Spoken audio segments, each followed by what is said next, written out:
அது ஒரு அழகிய ஊர். அங்கு வயது முதிர்ந்த துறவி ஒருவர் வாழ்ந்து வந்தார். அவர் அறிவுக்கும் ஞானத்திற்கும் ஈடு அவர் மட்டுமே. ஊரில் வரும் பிரச்சனைகளை தீர்த்து வைப்பதில் கைதேர்ந்தவர். அவரின் அறிவார்ந்த கருத்துக்களை கேட்க கூட்டம் எப்பொழுதும் கூடிக்கொண்டே இருக்கும். அவரின் ஆலோசனை தெளிவாகவும் ஆழமாகவும் இருப்பதால் கல்வி கற்காத பாமரனும் செல்வந்தர்களும் அவரை காண வந்த வண்ணமே இருந்தனர்.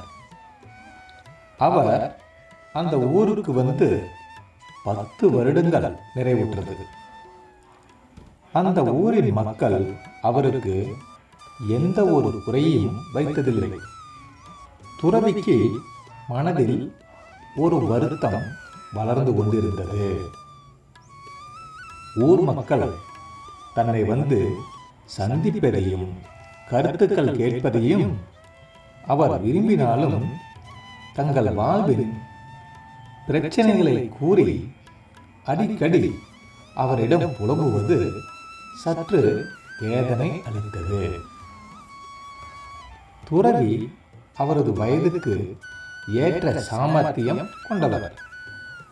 மக்கள் தாங்கள் செய்யும் தவறை உணர்த்த விரும்பிய அவர் அனைத்து ஊர் மக்களையும் அடுத்த நாள் காலை தன்னை வந்து சந்திக்கும்படி செய்தி அனுப்பினார். அடுத்த நாள் விடிந்தது. அவரின் வார்த்தைக்கு இணங்க அனைத்து மக்கள் கூட்டமும் அவரின் ஆசிரமத்தின் வாசலில் கூடி நின்றனர்.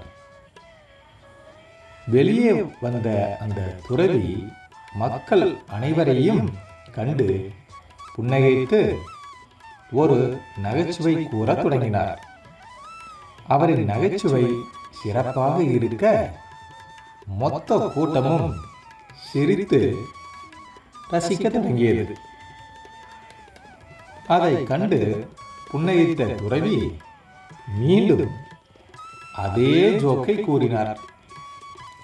கூட்டத்தின் சிரிப்பு பாதியாக குறைந்தது. அதோடு நிற்கவில்லை. அவர் மீண்டும் அதையே அவர் கூற மக்கள் முகம் சுளிக்க தொடங்கினர். வயது மூப்பின் காரணமாக ஏதோ அவருக்கு நேர்ந்து விட்டது என்ற எண்ணம் தொடங்கிவிட்டனர். சட்டென்று பேசத் தொடங்கிய அவர், மக்களே, ரசிக்கும் நகைச்சுவையை மீண்டும் மீண்டும் கூற முகம் சுளிக்கும் நாம் பிரச்சனைகளை மீண்டும் மீண்டும் எண்ணி வருந்துவது சரியா என கூறிவிட்டு உள்ளே அமைதியாக சென்று விட்டார். மக்கள் தாம் செய்து கொண்டிருக்கும் தவறை உணர்ந்தவர்களாய் தங்கள் வீட்டை நோக்கி நடக்க தொடங்கினர்.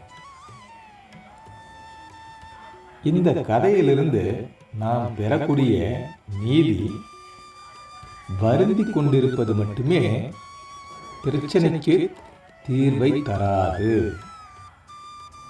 நண்பர்களே, இன்னும் நிறைய கதைகளை பார்க்கலாம்.